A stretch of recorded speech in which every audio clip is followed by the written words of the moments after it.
माननीय उप सभापति जी,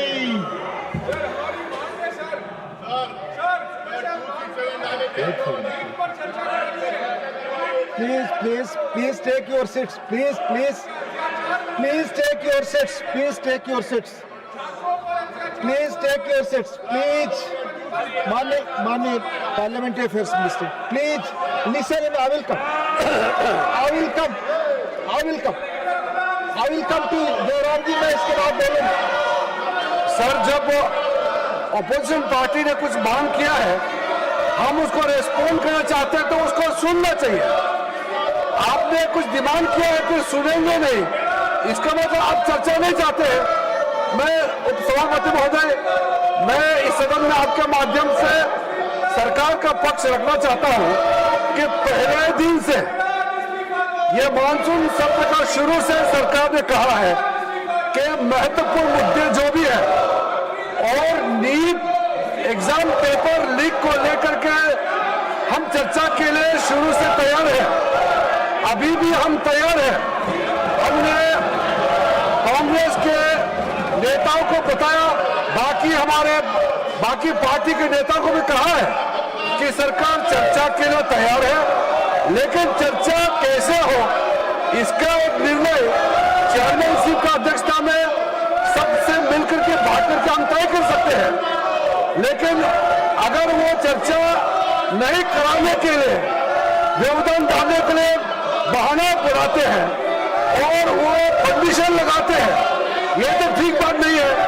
हमारा सरकार हमारे युवाओं का भविष्य के लिए, हमारे छात्रों का भविष्य के लिए नीट एग्जाम और संबंधित मामले को लेकर के पूर्ण रूप से चर्चा के लिए तैयार है। और सरकार ने जो जो कदम उठाया है, एक एक करके ये कदम भी देश के लोगों के सामने में जानकारी रखना, ये हमारा दायित्व है और इस सदन का भी दायित्व है। इसलिए मैं चाहता हूं, जो आप चर्चा मांग रहे हैं, सरकार चर्चा के लिए तैयार है, फिर आप नाराबाजी लगा करके क्यों यहाँ पे आप डिस्टर्ब कर रहे हैं हाउस को।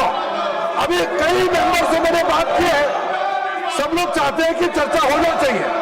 मैं कांग्रेस पार्टी को कहना चाहता हूं, आप चर्चा की मांग करते हैं और फिर नारेबाजी लगा करके आप पूरा सदन को डिस्टर्ब करते हैं, ये ठीक बात नहीं है।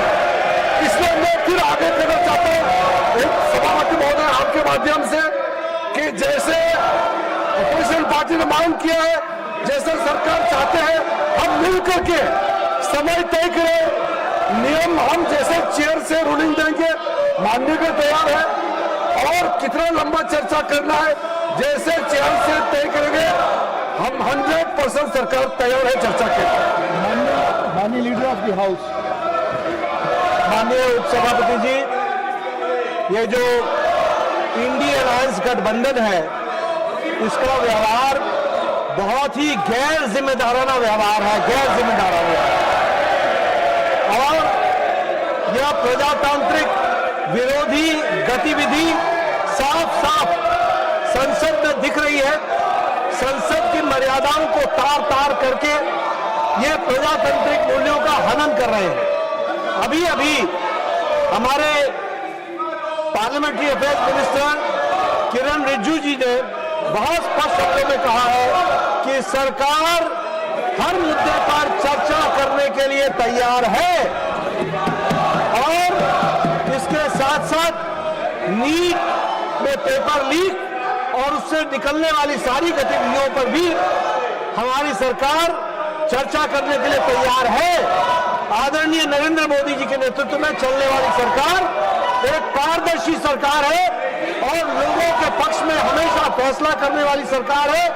और ये जो जन विरोधी गतिविधि इनकी चल रही है, इसकी हम लोग तीव्र भर्त्सना करते हैं। इनको प्रजातंत्र में कोई विश्वास नहीं है, न ही उनके मूल्यों के प्रति विश्वास है, ये इनका रवैया है। माननीय एलओपी, प्लीज अपने सीट्स, मैंने बोला, मैं माननीय एलओपी, आप लोग अपने सीट्स वापस जाए, पहले प्लीज टेक योर सीट्स। माननीय एलओपी,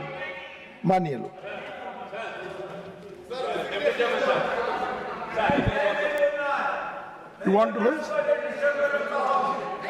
First, माननीय एलओपी। सर देखो अपने विद्यार्थी की ओर से और नीट एग्जामिनेशन के बारे में और रूल्स 267 के तहत यहाँ पर बहस करना चाहते हैं, उसके लिए अगर फेयर डिस्कशन होना है तो शिक्षा मंत्री पहले राजीनामा देना चाहिए। धन्यवाद। जब वो राजीनामा नहीं देंगे निष्पक्षपात चर्चा यहाँ नहीं होगी। इसीलिए अगर निष्पक्षपात चर्चा होना तो मैं रिक्वेस्ट करता हूँ गवर्नमेंट को वो रिजिग्नेशन दिलाए, चर्चा शुरू करेंगे। 267 के तहत हम शिक्षा चर्चा शुरू करेंगे। ये क्या है सर, डेमोक्रेसी है? बच्चों को कुचल रहे, मार रहे, पीट रहे, रास्ते में फंसा रहे। इसीलिए हम नहीं चाहते, हम तैयार हैं, हम भागते नहीं। अरे आपके जैसे भगोड़ा नहीं है, सुना देता भागने वाले हम हम उसके बारे में बहस में हिस्सा लेंगे। इसीलिए तो Honorable members, may I recall that I had imparted a comprehensive ruling on Rule 267 with suitable illustrations of past precedents on the 4th December 2025. It is also available in the MMD device of the benefit of members. In my ruling of 4th December 2025, I had drawn the attention of the House that the present form of the Rule 267 results from an amendment adopted by this House in the year 2000.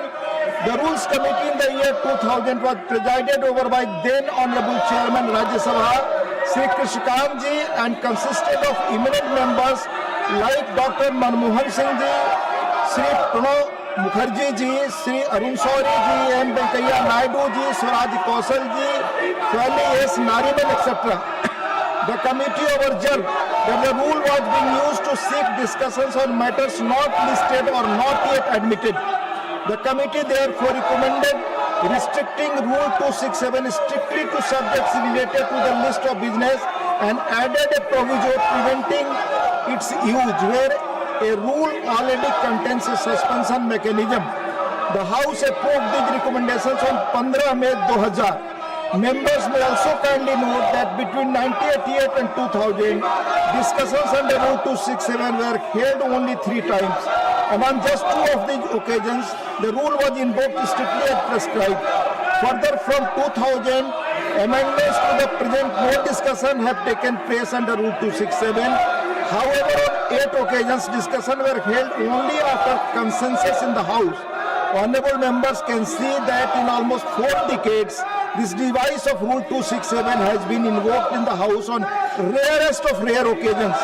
In view thereof, I reiterate that valid notice under Rule 267 must specify the rule to be suspended, relate to an item in the day's list of business, provide the grounds for invoking Rule 267, not seeking suspension of business where a rule already allows suspension, contains a motion drawn in proper form, be invoked in rarest of rare occasion.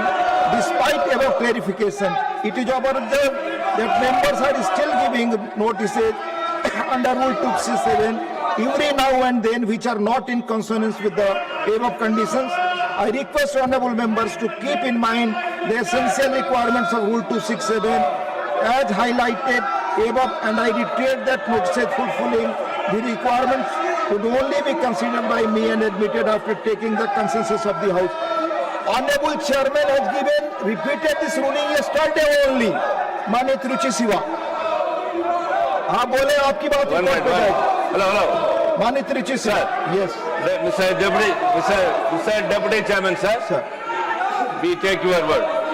What you made in the observations. Kindly, please. Please. You said rarest of the rare occasion.